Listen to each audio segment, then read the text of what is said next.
Con Luis Fernando Quintero, que es un servidor con ánimo de lucro en la 105.7 de su FM, ya lo saben, también a través de podcast y a través de YouTube. Aprovechamos para saludar a la gente que nos sigue por YouTube. Y como cada lunes, con mi amiga Rocío Recio. ¿Cómo estás, Rocío? Muy bien. Que viene desde Cobas Asset Management directamente a Con ánimo de lucro, con esta sección que está gustando mucho, que es la de las frases célebres, aquellas enseñanzas que nos dejan economistas e inversores y que son píldoras de conocimiento que nos ayudan en nuestro día a día. No solo para entender la economía, también para entender cómo funciona la vida. Y precisamente de esto último es de lo que mucho podemos aprender de la frase que nos traes hoy. A ver, preséntanos a Karl Menger.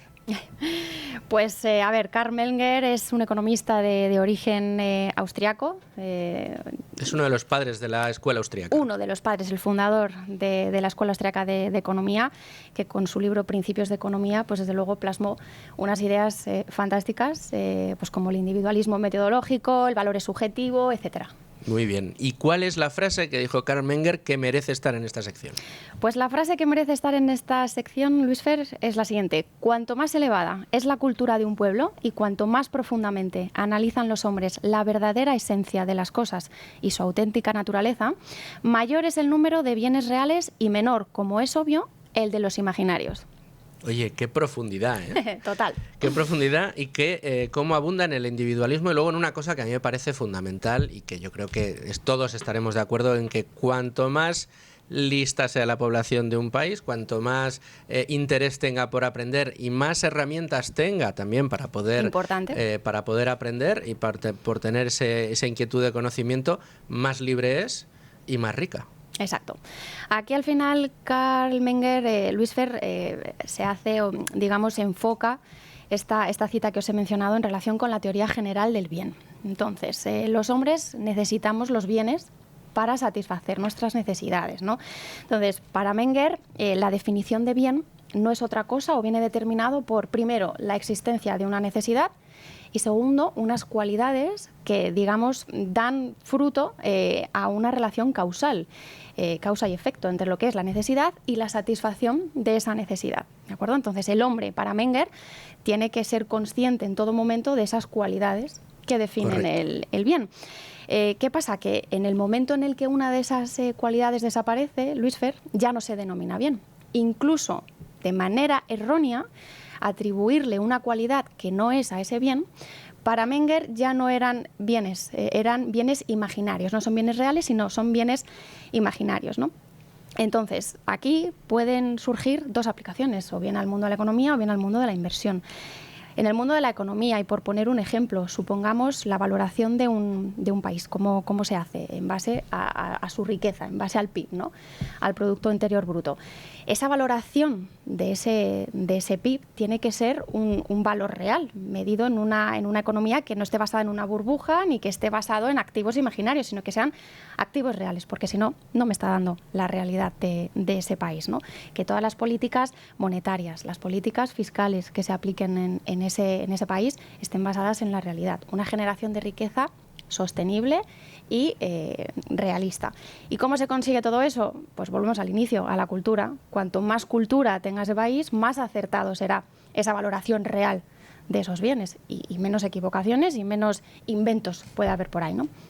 ¿Y en la aplicación a los mercados, cómo aplicamos? Y la aplicación a los mercados, ¿cómo se aplicaría? Sobre todo, bueno, tiro un poco y barro para cobas, que es lo que hacemos, el value investing. Obviamente, a más cultura, pues más análisis de esos activos en los que tú inviertes, profundiza más en esos valores. Conoces muy bien de primera mano cómo son esas compañías y tienes menos margen de error de equivocarte y de invertir pues en trampas de valor, en compañías que no te van a dar esos beneficios esperados. Es decir, que hay que conocer muy bien esas compañías y basarse pues de cultura. Se me ocurre un ejemplo, pero corrígeme si me equivoco, si pudiéramos enmarcarlo dentro de la teoría de Karl Menger, de este fundador de la Escuela Austríaca de Economía. Ahora es reciente de este verano todo lo que ha sucedido en en Venezuela, lo que sigue sucediendo, y vemos cómo en el país el dictador atribuye como un valor esencial para sus ciudadanos cosas como la defensa de la patria, la existencia de un bien mayor colectivo, es decir, bienes por los que pues se arroga el derecho de sacar a sus sicarios a la calle, a matar a la oposición, a meterla en prisión, etcétera, etcétera, etcétera, por ese bien mayor que tiene que defender para su pueblo, un bien efectivamente imaginario, intangible. En cambio, en las sociedades más avanzadas, en las sociedades donde triunfan ideas más en consonancia con las ideas de la libertad, lo que tenemos es cada vez más gente que prospera y que soluciona sus necesidades y sus problemas gracias a la oferta cada vez mayor y más barata de bienes y servicios que les permiten vivir una vida más próspera, más tranquila, más cómoda y con acceso a mejores bienes. Digamos, aquí estaríamos entrando directamente Totalmente. Estamos entrando en esa misma idea de que cuanto más elevada sea la cultura y menos esos bienes imaginarios que se pueden llegar a dar, y que al final pues es una bola de nieve. O sea, si tú trasladas eso a un pueblo, como bien decías, ¿no?, de Venezuela, pues al final pues hay muchos creyentes que te apoyan, ¿no? Y al final vas creando más bienes imaginarios que no responden o que no tienen esa relación con la realidad.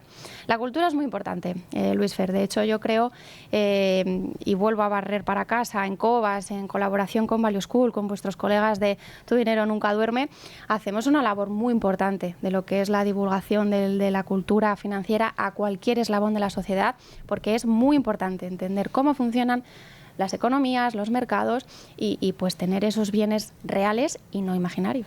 Y se me ocurre, sin ánimo de ser mal pensado, que quizá detrás de esta cultura también se encuentre, de estas enseñanzas de Menger, se encuentre ese, voy a pensar mal, interés que pueden tener algunos estados por mantener en la ignorancia de sus ciudadanos asuntos tan importantes como decías tú, el de la cultura financiera, que a fin de cuentas es la que nos permite conocer cómo construir un patrimonio y cómo poderlo, digamos, mantener, preservar y sobre todo ver crecer a lo largo y rentabilizar o ver crecer a lo largo de los años, para que cuando llegue el momento en el que no tengamos la posibilidad de tener los recursos recurrentes de nuestro trabajo, pues que ese trabajo durante años haya dado frutos suficientes como para que luego nos permitan vivir, ¿no?, Eso es. durante la jubilación. Pero no solo eso. En esta casa hemos escuchado a más de uno hablar de la economía como la ciencia lúgubre.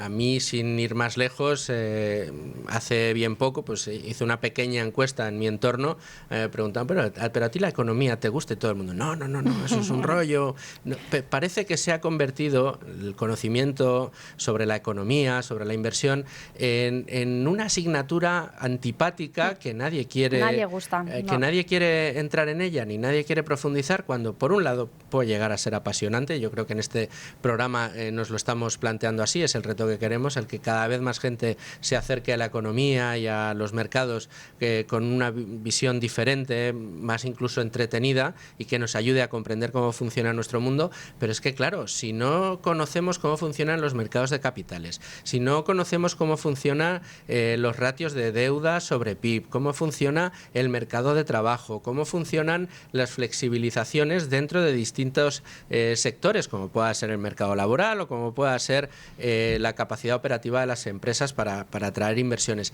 Si no conocemos cómo funciona eso que a mí me gusta decir que es la economía, la sangre que mueve el mundo, es muy difícil que podamos juzgar la buena o mala gestión que tienen nuestros gobernantes sobre nosotros, y por lo tanto que podamos pedir cada vez mercados más libres y que nos permitan vivir de una manera más próspera a cada vez más gente. Entonces seguiremos viviendo en esquemas de clases y con gente que en un momento determinado considera que es de clase baja y que no va a cambiar su destino de ninguna de las maneras. No, claro que se puede cambiar el destino agarrando lo primero, el conocimiento. Eso es fundamental. Bueno, pues aquí hemos concluido con la frase célebre del día de hoy de Karl Menger. Recordemos, el fundador de la Escuela Austríaca de Economía, Un gran tema para el día de hoy. Vamos fuertes, ¿eh? A ver qué traes la semana que viene, Rocío, porque mejorar La mano invisible y a Menger, vamos a ver, a lo mejor cambiamos de tercio. A lo mejor. Venga, pues lo veremos el lunes que viene. Muchas gracias, Rocío. Gracias. Bueno, y con Rocío Recio nos acercamos ya hasta el final de esta nueva edición de Con ánimo de lucro. Aprovecho para saludar a todos los que nos han acompañado hasta esta hora, agradecerles su confianza, esperar verles mañana con todos nosotros y bueno, a los que nos siguen por podcast o por YouTube, pues un saludito y os espero muy pronto. Ya lo sabéis, el que haya llegado a este contenido a través de YouTube y no se haya suscrito a nuestro canal, que lo haga, que le dé a la campanita. El que no se haya suscrito al podcast, por favor que lo haga, y el que nos quiera seguir escuchando por FM aquí en Madrid, pues aquí estamos en la 105.7, ya lo saben. Hasta mañana, sean muy felices, amigos.